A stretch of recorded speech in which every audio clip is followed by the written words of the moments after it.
Students நம்ம இந்த வீடியோவில் தமிழ்நாடு சீஃப் மினிஸ்டர் ஸ்காலர்ஷிப் எக்ஸாமுக்கான ப்ரீவியஸ் இயர் கொஸ்டின் பேப்பரோட சொல்யூஷன் பார்க்க போகிறோம். கொஸ்டின் நம்பர் 56லேருந்து பார்க்கலாம். இதுக்கு முன்னாடி இருக்க கொஸ்டின்ஸோட சொல்யூஷன் நம்ம சேனலில் ஆல்ரெடி அவைலபிளாக இருக்குது. தேவைப்படுற ஸ்டூடெண்ட் பார்த்துக்கோங்க. இப்போ polynomial is a perfect square then find the value of A and பின்னு கேட்டிருக்காங்க. பர்ஃபெக்ட் ஸ்கொயர் அப்படின்னு கொடுத்தாங்கன்னா லாங் டிவிஷன் மெத்தடில் அதை பர்ஃபெக்ட் ஸ்கொயர் ஃபைண்ட் பண்ணுற ப்ரொசீஜர் யூஸ் பண்ணுங்க, ஈஸியாக இருக்கும். இதோட கோஎஃபிஷியண்ட்டை மட்டுமே யூஸ் பண்ணி நம்ம அப்ளை பண்ணிக்கலாம். ஏன்னா எக்ஸாமில் x⁴, x3 எடுத்தால் கொஞ்சம் டைம் ஆகும். அதனால் என்ன பண்ணுங்கள், முதல்ல கொஸ்டினில் x⁴, x⁴, x⁴, x constant எல்லாமே இருக்கான்னு பாருங்கள். அப்படி ஏதாவது இல்லைன்னா அந்த இடத்துல 0 போட்டு இன்சர்ட் பண்ணிக்கணும். இப்போ இந்த x³ கொடுக்கலன்னா 0x³ எழுதிக்கணும். இங்கே எல்லாமே இருக்குது. x⁴ஓட கோஎஃபிஷியன்ட் 1, அப்போ இங்கே முதல்ல 1 போடணும்.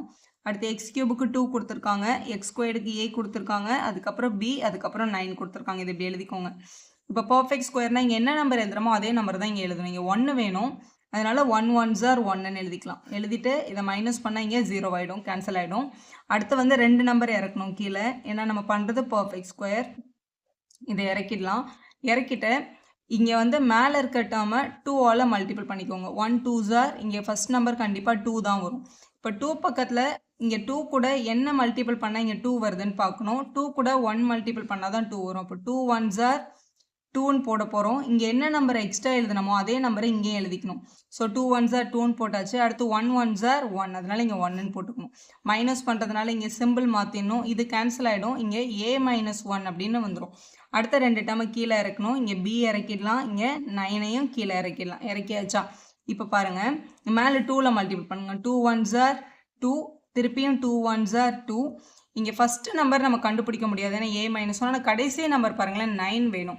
இப்போ 9 வேணும்னா கண்டிப்பாக இங்கே 3 3s are இருந்திருக்கணும். அப்போ தான் 3 3s are 9 கிடைக்கும். அதனால தான் நம்ம இங்கே 3 போட்டிருக்கோம். 3 போட்டாச்சா?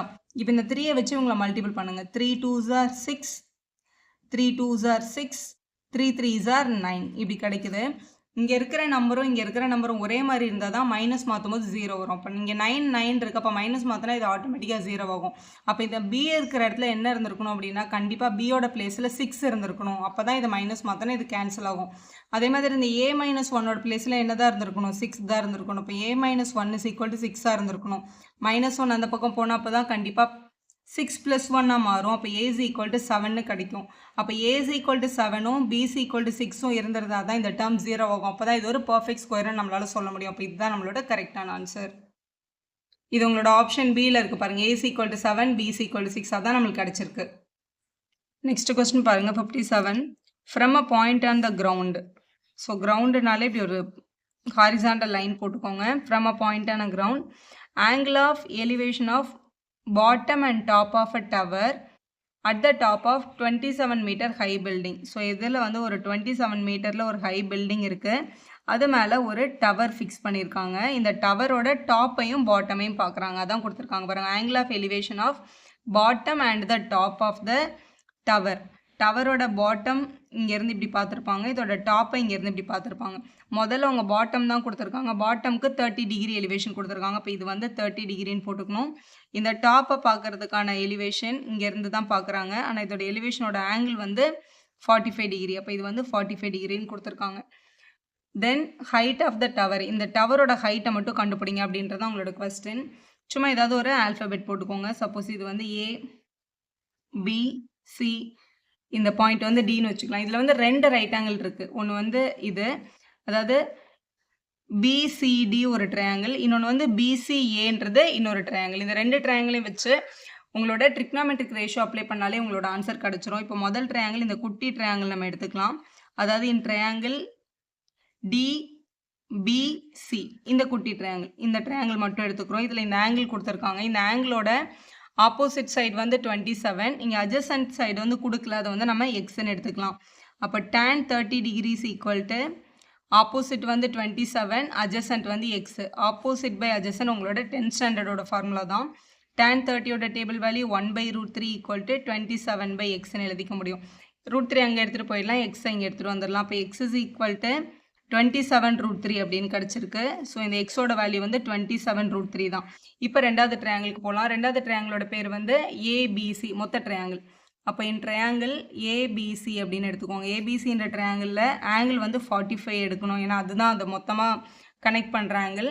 இந்த ஆங்கிளுக்கு ஆப்போசிட் சைடுன்னு பார்த்தா ஏலேருந்து பி வரைக்கும் இது வரைக்கும் இந்த டவர் வந்து ஹெச், இந்த பாட்டம் வந்து 27 அந்த பில்டிங்.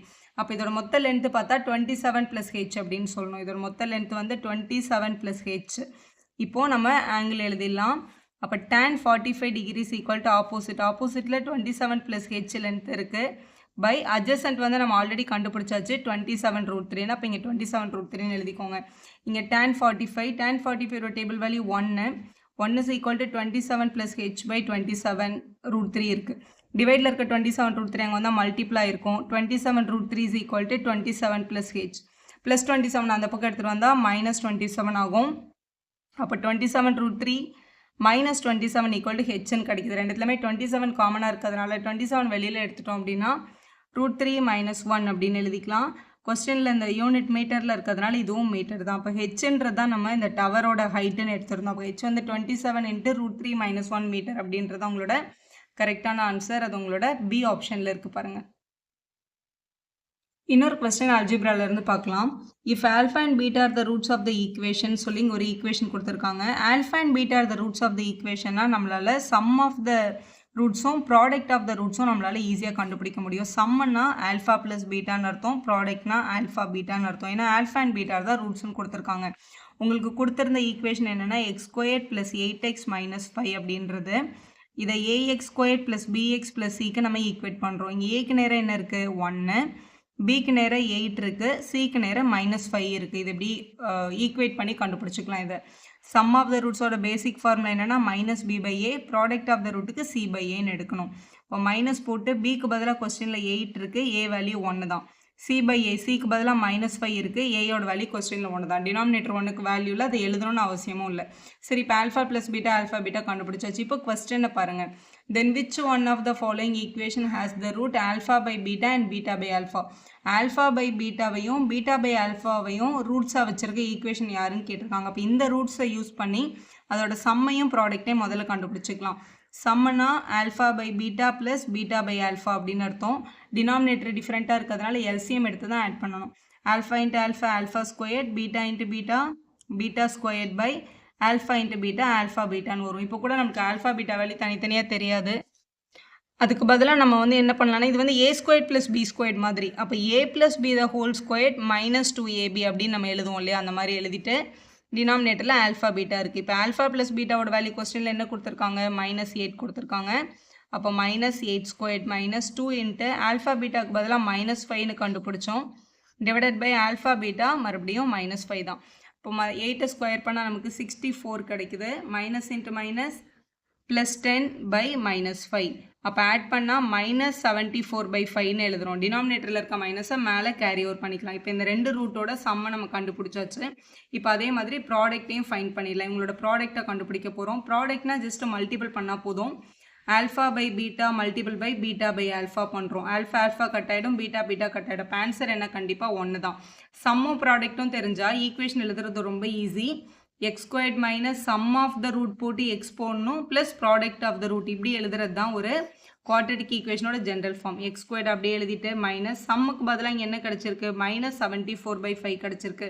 இப்போ 74/5x ப்ளஸ் ப்ராடக்ட்டுக்கு வந்து 1 கிடச்சிருக்கு. இதுதான் வேல்யூ.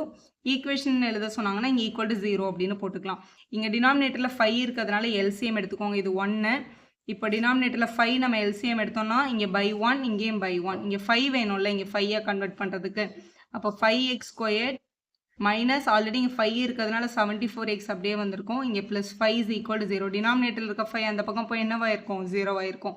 இப்போ 5x² minus 74x plus 5 is equal to 0 அப்படின்னு கிடைக்குது. இதுதான் அவங்க கேட்ட கரெக்டான குவாட்ரட்டிக் ஈக்குவேஷன். உங்களோட சி ஆப்ஷன் கரெக்டாக இருக்குது பாருங்கள். நான் எழுதுகிற அளவுக்கு உங்களுக்கு எக்ஸாமில் டைம் ஆகாது. உங்களுக்கு ஆல்ரெடி ஃபார்முலா தெரிஞ்சிருக்கிறதுனால நீங்கள் அதை அப்படியே மைண்டில் எழுதிட்டே வந்துடலாம் ஈஸியாக. வீடியோ யூஸ்ஃபுல்லாக இருந்தால் ஒரு லைக் போடுங்க, உங்கள் ஃப்ரெண்ட்ஸ்க்கும் ஷேர் பண்ணுங்கள். Subscriber channel for more videos.